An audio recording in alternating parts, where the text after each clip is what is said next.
Hello and welcome to the Journey to a Dream podcast brought to you by Kawasaki Insurance. So then, what is in a name? Well, today's guest has got a pretty good name for someone who's so passionate about motorcycle racing. I'm Neal Champion. I'm a former TT and Manx Grand Prix racer. Still race a little bit on a lower level now, and I'm also the chairman of Andrews Racers Association on the Isle of Man. I have to say, first of all, Neil, though, what a great name for somebody who does motorcycle racing. But you've never heard that before, have you? I have heard it before, and it can be, as you might imagine, a bit of a double-edged sword. Take us back then. When did an interest in all things motorcycle related start for you? Oh, right. So I'm an old chap now. I grew up in the 70s, got my first motorbike when I was 16, and I think that was, 1979. So, and that was the thing then, and I had loads of mates, all at teenagers. That's what you did. You got into bikes then, and quite quickly it was all-encompassing. And I first came to the TT in 1984 and was absolutely blown away. I was like 21, 22 years old, and I thought it was amazing. And then I came every year for about 10 years. We used to rent a cottage up in Sandygate, and all we did was watch the racing and ride our bikes. That was the TT for us, and we went round and round and round and just did. I'm just going for another lap. That was what we did in those days, and stayed interested in the TT. Real life change, so I missed a few of them in the 90s, and then I dabbled in club racing a little bit through the 80s, and then it did a bit more late 90s, early 2000. Actually did some endurance racing just in the UK, not international. And then came across, I brought a big gang of people. I mean, like I organised, Lord knows how and why I did it, a group of 30 of us to come to the TT. I knew all these kind of second generation or third generation of people. They were into bikes, and I was chatting to them, and they said, "What, you've never been to the TT? You've never been to the TT? We need to go to the TT." And then I ended up organising it all, and we booked a hotel down in Port Erin, and we came across the year after Foot and Mouth. And at that point, and I must give him mention, I met a fella called Keith Mackay, who is also a come-over, but he'd been living in the island for a couple of years at that point. He's still here, and he was obsessive about road racing as I was becoming. And he said, this is what you need to do to ride in the Manx Grand Prix. And he said, you need to get your national licence, you need to do this, you need to do that. And so that was what I worked towards, and I was a newcomer at the Manx Grand Prix in 2004. And that was kind of, in some senses, it was almost a tick in the box. It wasn't a bucket list, but I was still relatively old then. I was over 40. That's not old at all, Neil. Well, but I never heard the definitive statement about what the restriction is on how old newcomers can be now, but there's lots of talk of, oh no, you can't do it if you're 40 or 45 or something. And I didn't actually come back in 2005, but I came back in 2006 with a better bike and went a fair bit faster, almost scraped the top 20, and then I thought, right, I'm going to give it a real good go. In 2007, got a really good bike with some good support, and cracked the top 10 at the Manx. And I thought, oh, right, that's it. This is it. This is what I do. So I got entry for the TT, had the bikes lined up. I was almost in every class. I had a big bike and a 600 and so on. And also at that time, I'm not sure how many of the people listening to this will remember this, but there used to be yet another road race on the Isle of Man called Derby South. That stopped in 2010, but I'd done that a couple of times, and there was a meeting in early May for that, which was a good prep for the TT. So I thought, right, yeah, I'm going to take my bikes there, give them a run out on the roads, get them working over the bumps. But unfortunately, I ended up in Nobles with 2 broken legs and various other broken bones and stuff. So if you find the 2008 TT race guide, my name is in it, but I was flat on my back in hospital when the TT was running that year. Were you listening to it? Could you bear to do that? Yeah, I did actually, because I was out of hospital by the time... It's all a bit hazy, as you might understand. Yeah, I definitely caught some of it on the radio. But you know what? It was a proper serious one, And actually, I was just glad to still be here. So it wasn't about, oh, if only. It was like, hey, I'm still here. So it was all right, really. I mean, I was in a wheelchair for a couple of months, and then I was on crutches for 6 months after that. So that was me done with racing then in 2008, because I think I did it at once. I think I had 7 operations in 18 months or something. Most of them were relatively small because I broke some bones in my hand, and they took a bit of fixing and things like that. But then I got back to fitness. I was fine, and I got back on a motorbike. I still had road bikes, and I remember December that year when I was signed off on the crutches. Right, you don't need to use crutches anymore. I thought, right, I can get on a motorbike, and I actually rode a bike to prove I could still do it. And I thought, okay, that's fine. Racing, I've been there. I've tried my best, and I nearly killed myself. And then the years ticked by a little bit, and I was active, and I was doing all the things I used to do, and I was still riding bikes on the road, and it kind of started to just gnaw at me a bit that I almost rode in the TT but didn't quite, and my connections with the racing community on the island extended a bit. I said I had met my friend Keith, and I met a few other people, and I also met a fella called Dave Clark, who I know really well now, and he is a chief sector marshal at the TT, but also he still rides a bit and was racing in those days, and he built a really good super twin. And I got chatting to him and said, you got anyone to ride that day for the TT? So, yeah, I rode in the Southern 100, I think in 2012, and thought, yeah, I can still do this. Did a few meetings at Derby, in fact, and a few other places, and then did the Southern 100. Didn't set the place on fire, but I was capable. And so I got my start in the 2013 TT. And a little claim to fame. There's a few people who've done this. Michael Russell, everyone calls him Jack Russell. He's famous for starting every TT, including the sidecar ones, right? Well, I can't compete with that because I've never done the sidecars. But in 2013, I started every single solo TT, including the TT0 for electric bikes. And was that an aim? Was that something that no, you it was just accidental. Whoops, I'm in every race. Well, yeah, because I'd arranged, I had 1,000, a 600 and a twin. So I was basically in all those races. And there was, going back then, this was 10 years ago now, the TT0, there was a Manx team, okay? The bike was built locally, and I knew the fellas involved in that quite well. And in fact, I'd actually helped them, pick some spanners up and just give them a bit of a hand with it. And my good friend Dave Moffat was due to ride it, who's a local rider. And so I was in the paddock, signed up for all my events and everything. And then I heard that Moffat had put himself in hospital. And so I phoned up another really good friend of mine, Andy Cowie, who was kind of organising that team. I said, do you need a rider, Andy? I said, I'm sure there's better people than me, but, the practice week had started, so, you couldn't ship anyone in. It had to be someone who was in the paddock.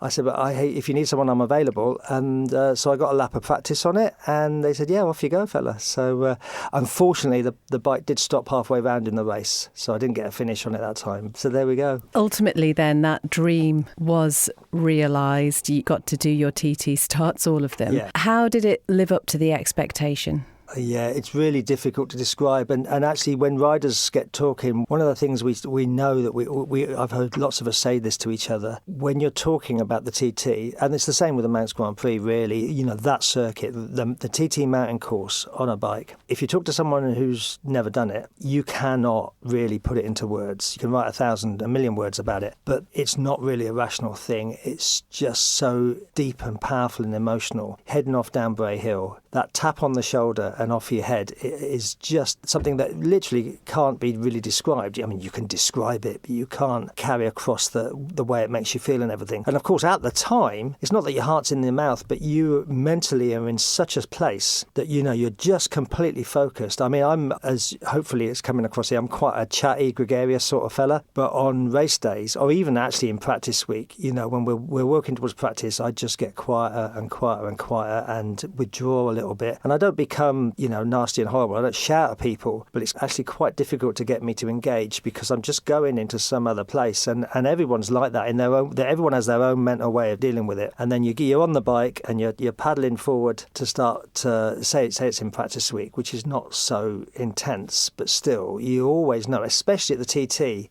every single time you go out, you've got to give of your best. Because in those days, there were more entries accepted than could start the race. So you genuinely were qualifying, and if you were in the bottom sort of 10 or so people, you likely might not get a start. So you still had to make sure you were giving of your best at every time, So your brain's in this weird different place, and you're kind of quite uptight, really, really focused, and actually, nervous isn't really the right word. You're apprehensive, whatever, and you're on the bike, and then the tap on the shoulder, and off you go, and all of a sudden, I kind of describe it as like putting your brain through the washing machine, because it just rinses out all the day-to-day nonsense that you tend to deal with, and the stuff even the stuff you've been worrying about, it's like, oh, did we change the tyres, or did we do this, or did the guys do this sort of thing? It's too late. You can't think about that anymore, and you're just completely focused on next apex, next braking point. You're just looking for that hedge there, and then turn in, and that sort of thing. And I've had a couple of other experiences in life like this. I'm a musician as well, and when I'm playing, again, you're so focused on what you're doing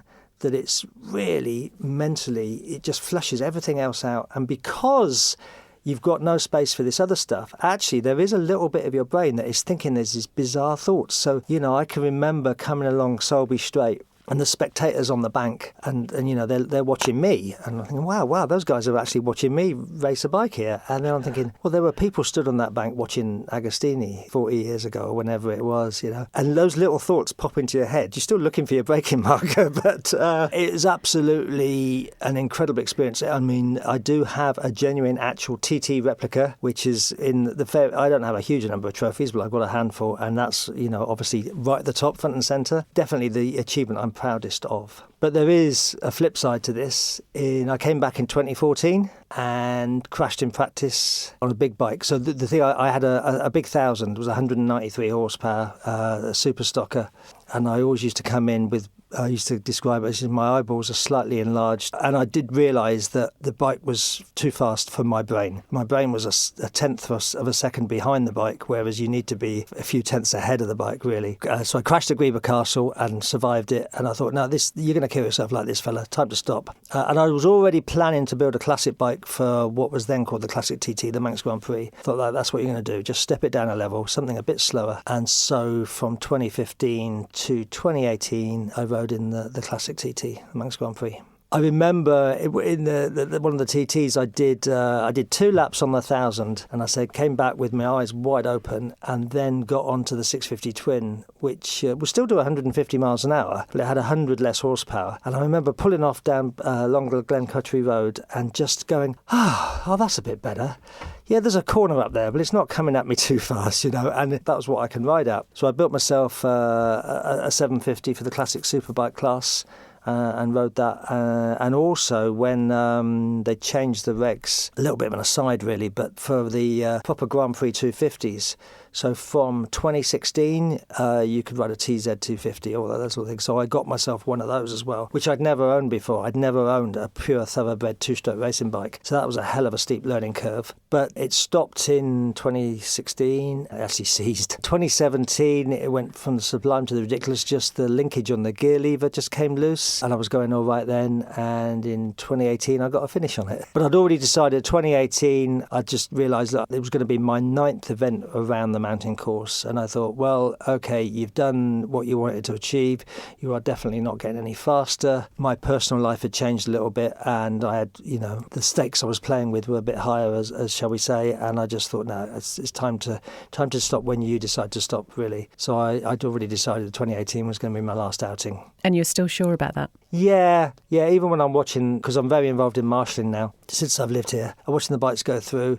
And sometimes you think, I can do better than that fella, but I know exactly how much commitment it takes, not in terms of actually being on the bike at the time. It's the preparation. You almost have to dedicate your life towards it. And I thought, no, I don't need to be doing that. And there's definitely places around the TT course, we're living here, and I'm riding my road bike. I'm thinking, I'm really glad I'm not trying to go flat out through here anymore. There's places I love. There's places I absolutely, Quarry Bends is just awesome, But I'm really glad I don't have to go through Ballagary flat out anymore. You have mentioned about living over here. How did that all come about? Yeah, that was kind of interesting. So I mentioned changes in my personal life. So relatively late in life, in my 50s, I got a new partner, and she, similar age to me, so we'd lived a life. We'd both been married previously. It was like, okay, we were another 10 years before we retire maybe. What are we going to do with our lives? And we threw it all up in the air.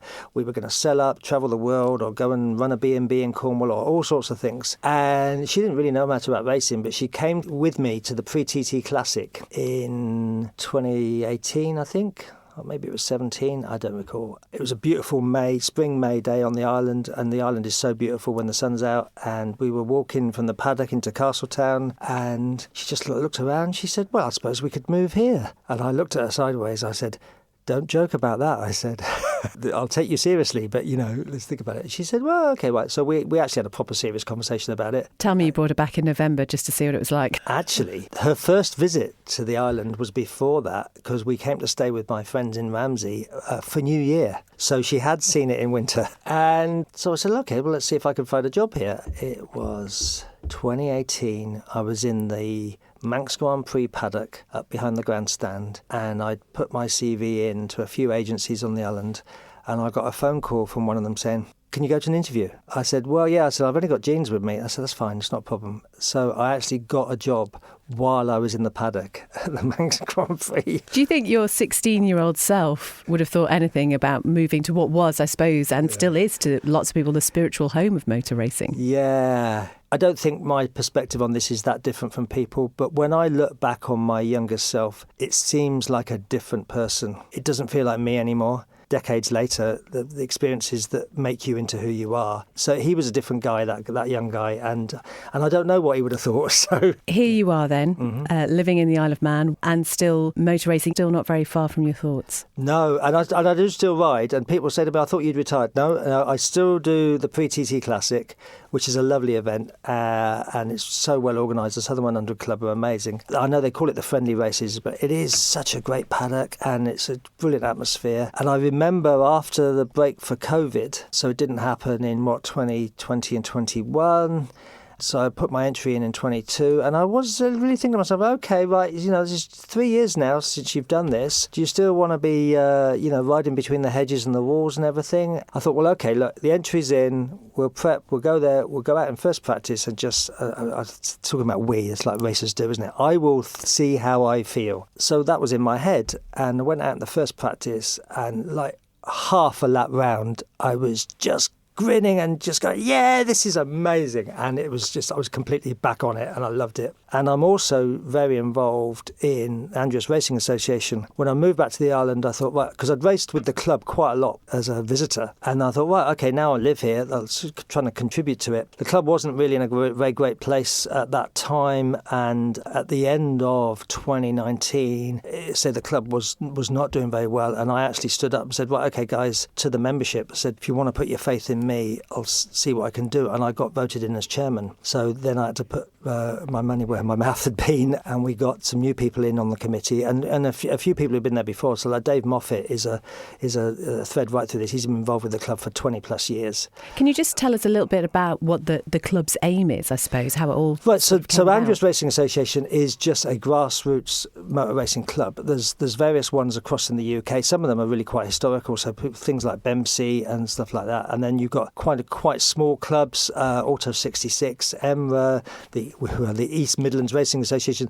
They only race at Mallory, and ARA is a bit like that. We only race at Derby because it's the only track on the Isle of Man, and we're absolute grassroots level. We have 6 or 7 meetings a year from spring till autumn, and we support local racers and really starting out. So when I started racing, to get your racing licence from the ACU, all you had to do was get an eyesight test, fill a form in and send a cheque. If anyone listening to this can still remember cheques. That was it. It was purely bureaucratic. Nowadays, the world has moved on, and you have to do a classroom session and then do what we tend to refer to as race school, but it's not really. Basically, you do some laps on the circuit with a coach behind you, just checking that you're not a danger to yourself and other people. So you have to go through that. Now, the race school on the island, which is run by a group of fellas who I can name check them, Gary Radcliffe and Dave Bosendorfer and Joy Higginbottom now, they've all raced the Manx Grand Prix, and I think Johnny's won a Manx Grand Prix, so these guys have got history. More than 20 people get their new licences through those coaches and through the club at Derby each year. So we've got this feeder of new novice riders coming on, and one of our most popular classes at Derby is what we call a novice and clubman event. So basically you can ride whatever bike you've got. The restriction is you can't be a national licence holder, because the way the ACU licences go, you start off as a novice, then you can upgrade once you've done so many finishes.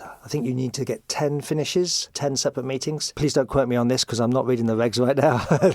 But then you upgrade to a clubman, which means you don't need your orange bib anymore. And then to upgrade to the next one, you need to be within a certain percentage of the winner's time. So you need to demonstrate that you actually got some pace, and then you can upgrade to a national. Our novice and clubman class is really well subscribed. We typically have getting on for 30 starters on that. In fact, not this year just gone, but the year before, we had too many people in the class in that the track is only licensed to have 32 start a race, and we had something like 35 or 36. So we had to run an A and a B heat to even get everybody on the grid. It was fantastic. But even this year, it's a bit under the 32, but we're getting 28, 30 people on their bikes. So it's a full-on grid. And these are guys who are all learning their craft, getting the laps under their belt, learning how to race and how to go fast. And that leads on to the next thing is from that, we've got such a great pipeline of riders coming through to compete at the Manx Grand Prix and the TT. So this year, Joe Yearsley and Marcus Simpson, both former clubman champions at ARA, really set the Manx Grand Prix on fire as well. But it would be unfair to just mention those guys. There was at one point, I think it was in the Senior Grand Prix race, which Joe won and Marcus was second in. There was one point the guy in third, which I think was Jamie Williams. So we had during the race, top 3 people in the race were ARA former alumni, and those guys sometimes still ride with us, The Manx Grand Prix this year, there was Jamie and Marcus, there was Dave Rigby, there's Mark Colvin as well. He had some top 10 finishes. Darren Creer, Dan Sale was out on a solo as well as being a sidecar passenger at the TT. Paul Cassidy was out there. Chris Moffat is one of our youngsters. And also at the other end of the scale, there's a fellow called Dave Madsen-Migdal, who has got the record for, I'm sure, the most TT starts and I think the most TT finishes as well. And he still rides at Derby, and he's even older than I am, so, he still pulls his leathers on and gets out there. And there's nothing about road racing that Dave doesn't know as well. I am genuinely really, really proud at the way the riders who've come through the club are going on. And that's just the Manx Grand Prix as well. And then a lot of them are going on to the TT as well. There must be something, I mean, you say you're involved in marshalling. I don't know if you were out around the course during this MGP, but seeing those riders that you've had such a part in, I suppose, go past must be quite a feeling. I don't want to claim too much. I mean, I just feel like an enabler, and it's like because I've been involved in making sure the club is healthy and running and the meetings are there, there's a real sense of pride. I mean, nowadays I'm what's called a deputy sector marshal, and I'm actually this year I've stepped up to running Parliament Square, taking over from Emma Limerick, who's been doing it for nearly 20 years. So there's nothing she doesn't know about running that place, but she's stepping aside and I'm doing that now. So yeah, and obviously you're hearing the commentary and it's like, oh yeah, and there was definitely Joe and Marcus were having a bit of a dice, and I think, oh come on guys, one of you's got to bring it home. Yeah, just fantastic. And I guess from the Andreas Racing Association point of view, having people supporting these people going through that process who really understand that when you want to race on the roads, you are living and breathing it. I mean, you totally get that more than anyone else would. Well, yes, that's true. But also, I've lived here 5 years now, but I feel, I know I'll never be Manx, but, I'm massively invested in this, living in this island. I love the place to bits. And from the other side, if we as an island value the Manx and the TT as part of our heritage, which I think most people do, and then the next question is, well, do you want local riders in those events? And, the obvious answer is, well, yes, of course we do. Well, where are those riders going to learn, where they're going to start out, because if there isn't, an entry-level place to start out, learn their chops and that sort of thing, then it's not going to happen. It's like grassroots sport the world over, not just about motorcycle racing. Think about Mark Cavendish. Where did he start riding? He started doing events here on the island as a youngster, and you can go to the absolute top of the tree, but you've got to start somewhere. And so grassroots clubs and sport exist to do that. And it turns out Andrews Racing Association and Derby is the place on the Isle of Man. So if somebody's listening to this, Neal, and they're thinking, maybe they've got a bike, or they've I don't know, grown up watching the TT, but haven't thought about taking the next step, what would be the logical next step for them? Come and watch. If you come along to a Derby meeting, obviously it's winter now, so we're not starting up again until next March, but all our dates, if they're not there already, they will be on our website, which is andrewsracing.im, and just come along and watch. It's an open paddock, so you can walk around, you can see what people are doing, get yourself a programme, see what the classes for the bikes are and everything. Just get and chatting to people. It really is an absolutely friendly family atmosphere. You say, oh, well, I thought I might give it a go myself, and everyone will be saying, oh yeah, you need to do it, start here or do this, or they'll tell you what they did or how they got into. We've got a couple of entry-level classes now, CB500s, which are relatively affordable bikes. They took off in the UK, and we've adopted that class here, and now we're getting 10 or 12 bikes out in the class that they go out in, and you can buy a bike. Well, I'm going to say, it's going to sound, maybe to some people sound like a lot of money. You can get a bike for a couple of £1,000s, which in motorsport terms is actually really cheap. They're very easy on their tyres, so it's not like you have to throw tyres at them for every meeting and that sort of thing. So you can dip your toe in the water. There's a bunch of hurdles you need to go as I previously described, to get your licence and that sort of thing. But it's not that difficult. And you can have a little bit of a play and see if it's for you. And it's not for everybody. But then once you've tried it, you'll know. And are there sidecar opportunities as well? Absolutely. And I'm quite, I've never been on a sidecar, and I need to fix that. Yeah, I do need to fix that somehow, some way. The sidecar community on the island is really close to my heart, because running a sidecar is so much harder than racing a solo. They are all purpose-built machines. They're incredibly alien. Nobody really knows how they work until you're trying to get on one and try and work it and everything. If you ride a motorbike on the road, then you know how a bike works. And if you want to go car racing, well, I know how a car works. A sidecar is just right out there. They are really difficult to keep going. They stress the engine so much.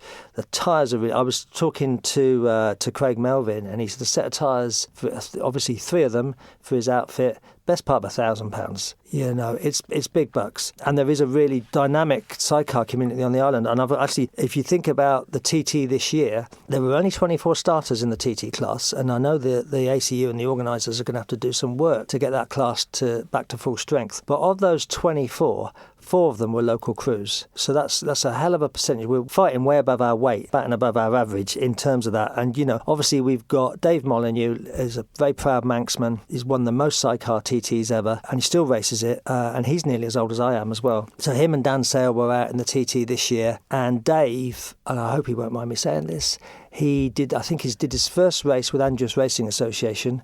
Don't believe it was at Derby, because we were using some other tracks there back in those days. That was when he was 16 years old in 1980, and he still comes out and races with the club when he wants to get out and get an outing. There's Darren Hope and Ellie Bumfrey. There's Mike Jackson and Jake Roberts were out in the TT this year. And as I previously mentioned, Craig Melvin and Stewie Christian as well. And those guys are in the ARA paddock as well. And there's a bunch of others on them. So sometimes, it's not a huge grid, but sometimes we get seven or 8 sidecars out there, which for a little club out at Derby is not bad going.